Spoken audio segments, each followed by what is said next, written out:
இந்த இந்து அறநிலைத்துறை சார்பாக குன்னூரில் பேசின, அதாவது சட்டசபையில் பேசின அந்த டெண்டர் வந்து ரத்து செய்யப்பட்டிருக்கு.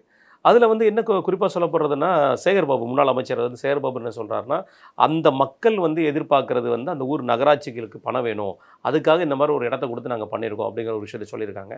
வேலைப்பாடுகள் நடந்திருக்குங்கிற விஷயம் சொல்லப்படுது. இந்த இடத்துல பாதியில் நிப்பாட்டினா அது எதுவும் தவறாக போய் முடியாதா? நீங்கள் கொண்டு வந்த திட்டங்களை நாங்கள் நிப்பாட்டுறோம் அப்படிங்கிற மாதிரி நகராட்சிக்கு பணம் வேணும்னா நகராட்சியிலேருந்து எடுத்து செலவழிக்கணும்.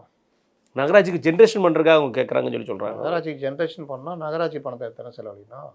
ஊராட்சி நெய்ய எப்படின்னா அறநிலைத்துறை அது அங்கே உண்மையிலே அவர் ரமேஷ் அவர்கள் அமைச்சர் சொன்னது வந்து சரியான ஒரு வார்த்தை. என்னென்னா, குன்னூர் போகும்போது நம்ம பார்த்துருப்போம், பெருமளவான மக்கள் பார்க்கிங் அங்கே இடமே கிடையாது. ஏன்னா அங்கே போகிறது ஒரு வழி, வர ஒரு வழி தான் இப்போ விட்டுட்டு இருக்காங்க இப்போ மேக்ஸிமம் டேஸில். பெரிய லெவலில் பார்க்கிங் அங்கே தேவைப்பட வாய்ப்பே இருக்காது. அது அந்த கோயிலுக்கு பக்கத்தில் வந்து பார்த்திங்கன்னா பார்க்கிங் எதுக்குப்பா அப்படிங்கிற மாதிரி தான் அது எல்லாருக்கும் தோணும். அவ்வளோ இடம் இருக்கும். ஆமாம், இருக்கும். ஏன்னா அந்த கோவில் வந்து ஒரு பிரசித்த பெற்ற கோயிலுங்கிற மாதிரி மக்கள் பார்ப்பாங்க. அங்கே ஊரில் எல்லாரும் போய் பார்ப்பாங்க. அதான் சொல்ல ஒரு மாதத்துக்கு 500 பேர் அவ்வளோதான்.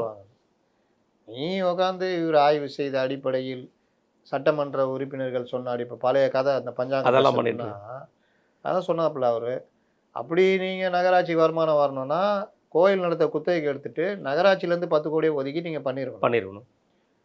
இந்த கோயில் நிதி அறநிலைத்துறை நிதி எப்படி நீங்கள் பயன்படுத்துவீங்க? அறநிலைத்துறை நிதியில் எதுக்கு கார் பார்க்கிங்கு? பக்தர்கள் வர்றதே 500 பேர் தான். நீங்கள் வந்து இங்கே பக்தர்கள் வர்றவங்களுக்கு அங்கே இருக்க பிரச்சனையே வந்து கழிப்பறை இல்லைன்றது தான். அப்போ அங்கே கழிப்பறையில் கட்டியிருக்கணும். கழிப்பறை கட்டுறது இன்னும் 1 கோடி ஆகுமா? எதுக்கு அவ்வளோ கூட ஆக அவசியம் இல்லையே. அப்போ சில லட்சங்கள் ஆகும். அதை கூட பண்ணுறதுக்கு மனசு வரல. இல்லை அதை பண்ணிட்டு அதை இன்னும் பண்ணியிருக்கோன்னு சொல்கிறது கூட வாய் வரல. அதனால் மறுபடியும் ஆய்வினார் சும்மா பாட்டு பாடிட்டு இருக்காரு, உட்காரு அப்படின்ட்டாங்கள சபாநாயகர். சும்மா அதே பாட்டை பாடாத உட்காருன்ட்டார். தெரியுமில்ல அவங்களுக்குள்ள வாப்போ பழக்கம் போல.